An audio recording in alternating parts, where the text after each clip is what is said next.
Hello, you're watching Saints Live, the final whistle with me, Steve Forbes. And it was another defeat for Southampton, losing 3-1 away at Brighton in the Premier League this afternoon. Here to discuss all the action from the match, we have former Saints captain Dean Hammond. Dean, obviously not the result that we wanted, hoping for a positive end to these last few games of the season. But how did you see the game? Just another tough afternoon for Southampton, Steve. There was moments in the game again, and we've spoke about that a lot all season. But unfortunately, beaten by a very good Brighton team. Brighton were better on the day. You know, the way they approached the game plan they had, the way they controlled possession, the chances they created in the first half. Put Southampton under a lot of pressure. But in those moments in that first half, Southampton had a couple of really good counter-attacking opportunities. But like we spoke before the game, there was that intent, there was opportunities, but just not clinical enough. And again, not good enough in both boxes. The two goals we concede in the first half. The disappointment for me is that Brighton don't really have to do anything special, don't have to do anything amazing to split open the Southampton defence. It's more individual errors again, collective errors in those moments. Needed to be a bit more intensive in those moments in the defending, and then start the second half brightly, much better. I was surprised, if I'm honest, there wasn't changes at half time, but grew into the game and had a probably 10-15 minute spell where get the goal back, then get a second and disallow for VAR. And we'll talk about that, I'm sure, but I'm not sure if that's actually offside. But again, just kind of sums up the feeling and emotion of the season that it's not quite happened for Southampton this season. And then from that moment, when that was cancelled out, Brighton again took control, got the third goal, and then kind of just saw the game out. So, look, congratulations to Brighton, because now they've achieved a European place, which is brilliant for a club like Brighton. But the disappointment is that Southampton, I've done okay again. Lots of effort, lots of willingness, but the quality, there was a gap today. You could see that. And that's why Brighton have finished sixth. And unfortunately, that's why Southampton sit bottom of the Premier League. Well, let's look at that first half in a bit more detail. The two goals that Brighton scored, we'll go through those, but it could have been more. But from the two goals that they did score, as you said, it didn't look like they had to work particularly hard for those opportunities. No, not really, Steve. It was they had a lot of momentum, Brighton, and had better opportunities where they did have some clever play and good interaction and good movement from the full players. And you can see the way they build it up and the possession. It's very, very controlled, and then they go really quick. And the attacking players they got are pretty special at times. But the first goal comes from just losing a little bit of possession in the middle of the field, losing that one-on-one duel. The ball ends up at McAllister, who is able to turn in attacking position. That would be my first disappointment. The Southampton defence, once the ball's cleared and it's gone into the midfield area, that's what I talk about intensity. You've got to get up quicker. You've got to shorten the space between your midfield and the defending area to close the Brighton players down. McAllister can then turn. It's not just turn then, Steve, but you can have 1-2 touches. He plays the ball wide to Ferguson. And again, Ferguson, he's in the area, almost in the area, but he has one touch, composes himself, able to have a look, and then gets a shot. Look, McCarthy, I think, should do better. I think he's caught off guard because Ferguson takes a shot a little bit earlier. But in those positions, at this level, players shouldn't be allowed to have 1, 2, 3 touches to be able to get a pass away, to be able to get a shot away. It shouldn't happen. It should be the ball's cleared, we get up. Where's my man? What space can I get? Where can I cover? Where's the danger? There just hasn't been that intensity collectively as a group, and then individually today. It's too easy for the shot to go up. Lianco tries, but he tries to block it. He doesn't try and get to the ball to make contact. And again, it's been a common theme all season of those collective and individual errors in our defensive areas of the pitch. And that's why we've conceded so many goals. That was the first goal. The second goal, in all honesty, I think is probably a foul on Lavia, in my opinion. Given away cheap possession from Alcaraz, he tries to recover. But why I think it's a foul, Steve, because, and this is where I think there's a confusion between players and officials. Lavia is moving at such a pace, any contact on him is going to knock him off balance. and there is a slight drag and then a second touch. And I don't think Natelma has actually got control of the ball. So the contact on Lavia, I think, is actually a foul. But because the officials, and this is not against the officials, have never played the game, they won't have experienced those moments personally. So you could say he needs to be stronger. Maybe then he should bring Natoba down, but he doesn't. I think it's a foul. But from then on, that's just quality. It's a great ball across the box with the outside of his right foot. And then Ferguson, one-touch finish, really clinical finish. As it comes across, gets his head over the ball and just puts it in. But Southampton, it all starts from Southampton in Brighton's attacking third. And then Alcaraz just gives the ball away cheaply. Within 10 seconds, we're 2-0 down and then probably the game's over. Southampton did have chances in that first half through Walcott and Alcaraz, but couldn't make them count. We had to wait until the second half to get back into the game. Dean, Moye Elyounoussi's header making it 2-1. And then could or should have been 2-2, but VAR got involved again. Yeah, it did, Steve. And yeah, like I say, it's just we haven't had that luck this season in terms of VAR. But yeah, look, in the first half, that moment for Alcaraz, I believe it's 0-0 at the time. It's a good counter-attacking play from Southampton. Good, he wins the ball, Alcaraz, he drives forward, good pass to Theo Walcott. Theo Walcott cuts inside, Alcaraz makes an overlapping run. Really good time to pass from Theo Walcott. And we spoke before the game on the show that Alcaraz in those positions is usually really composed and usually makes the right decision.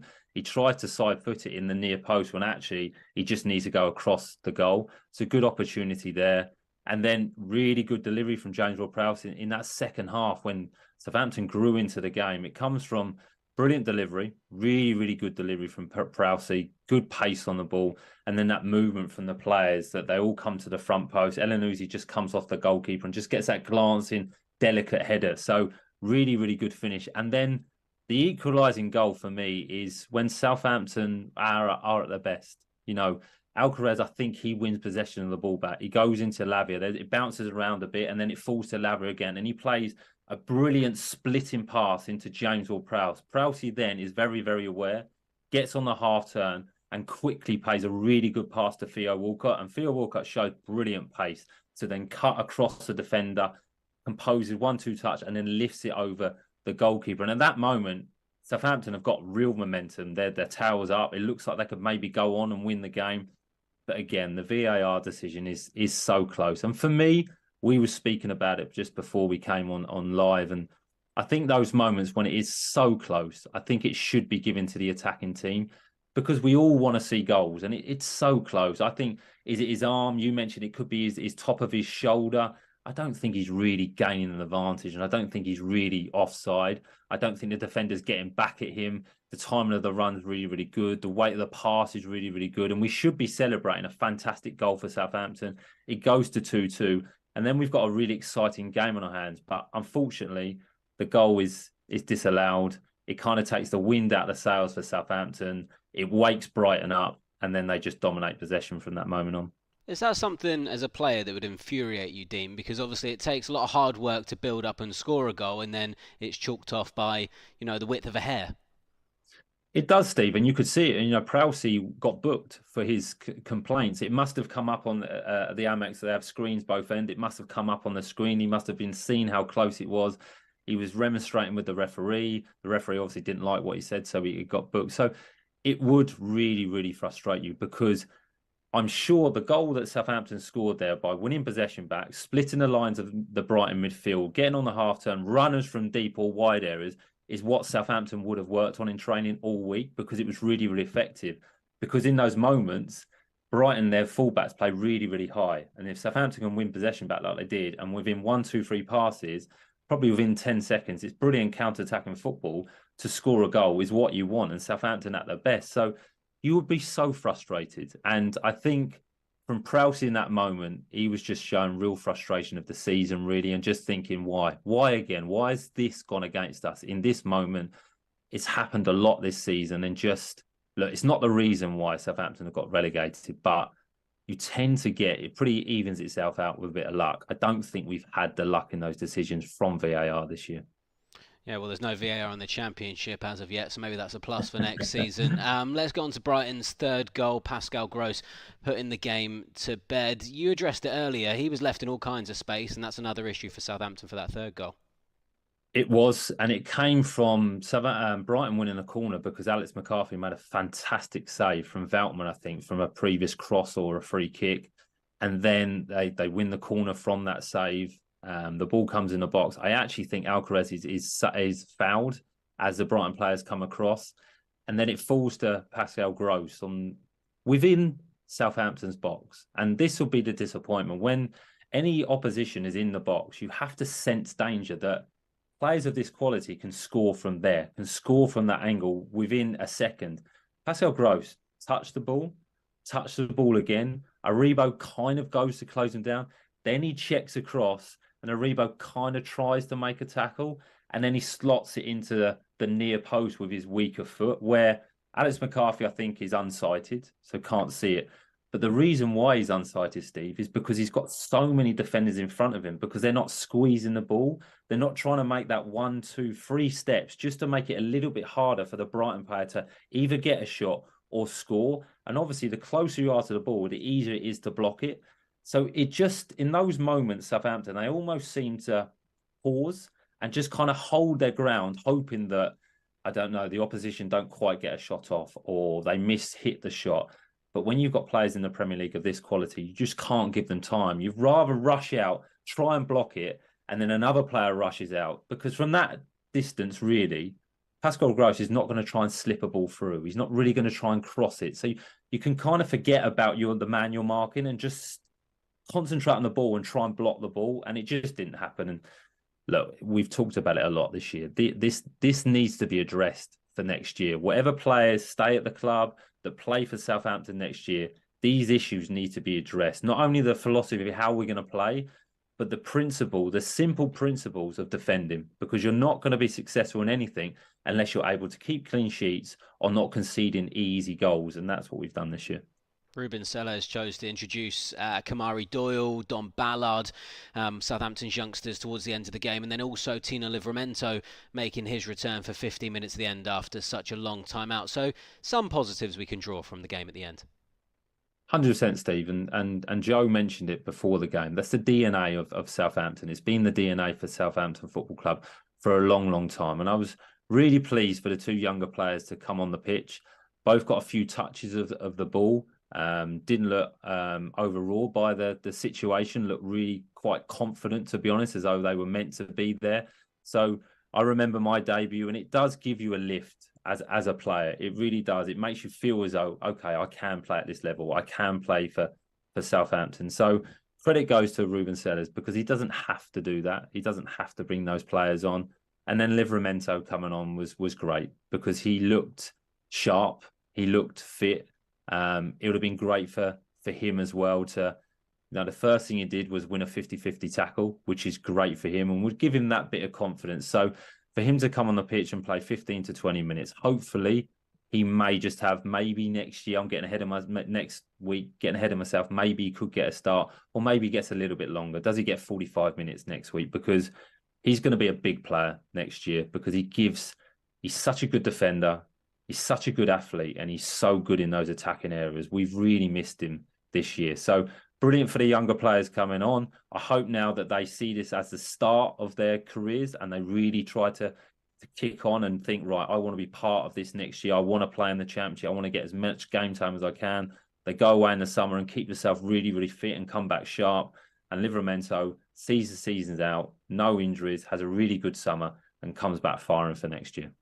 Yeah, we're looking ahead to the weekend. We've got Liverpool at home, final match of the season. It may not be a dead rubber for them either, depending on what happens tomorrow night and on Thursday for Newcastle and Manchester United, because they still have a smidge of hope of reaching the Champions League for next season. What are your early thoughts ahead of that one?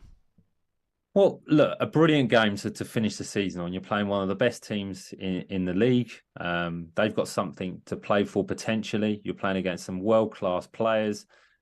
So look, what a way to finish the season. Look, it's the Southampton's fate is that the fact that they're relegated. Can we put on a really good performance?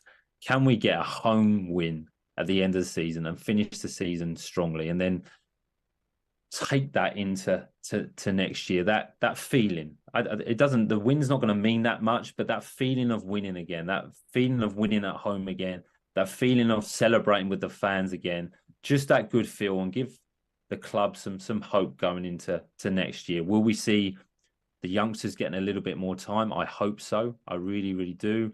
Livramento, like I mentioned, can he get some more minutes for next year? That would be great. And just an attacking performance, players playing with a bit of freedom, and go and take Liverpool on. And whatever happens from that happens. They're a world-class team. I'm sure the atmosphere will be good. So I'm looking forward to it, Steve. Good stuff. Well, Dean, great to chat to you again as always, and we'll speak to you next week. Well, not to be for Southampton this afternoon, losing 3-1 away at the Amex to Brighton. Do join us next week on Saints Live for the final match of the season, where Southampton will be hosting Liverpool at St Mary's. Saints Live will start at 3:15 in the afternoon for a 4:30 kickoff. Enjoy the rest of your week, and we'll see you then.